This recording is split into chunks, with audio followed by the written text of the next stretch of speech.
el seu guardó el president, el senyor Emilio Zegrí.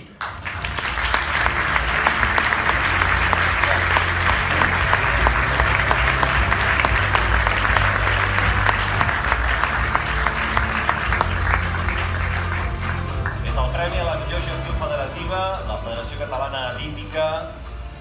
Poden acostar-se una mica més cap als fotògrafs.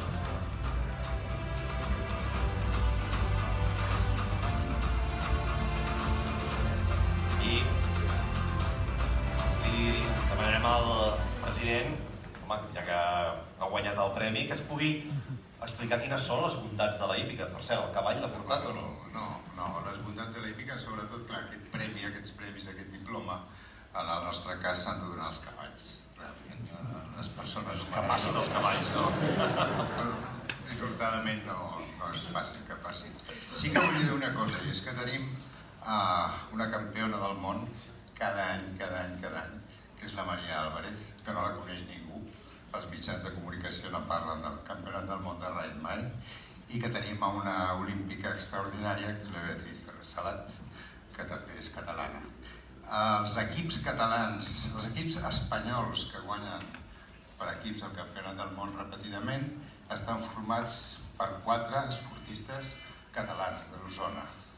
Simplement volia dir això perquè tinc l'oportunitat de divulgar quelcom que no se sap normalment. La hípica és bastant irrellevant.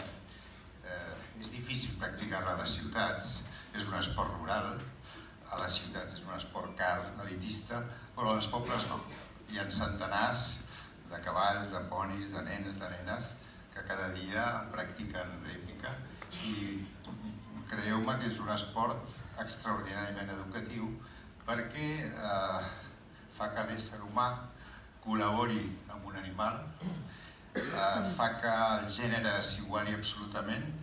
Poden haver al pòdium d'uns campionats del món medallistes i poden ser dones o homes, no hi ha cap diferència, i en fi té unes virtuts.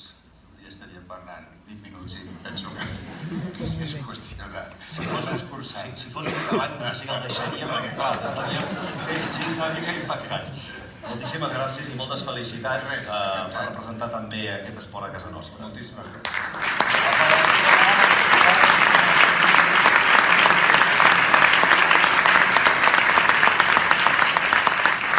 Continuem també, de certa manera,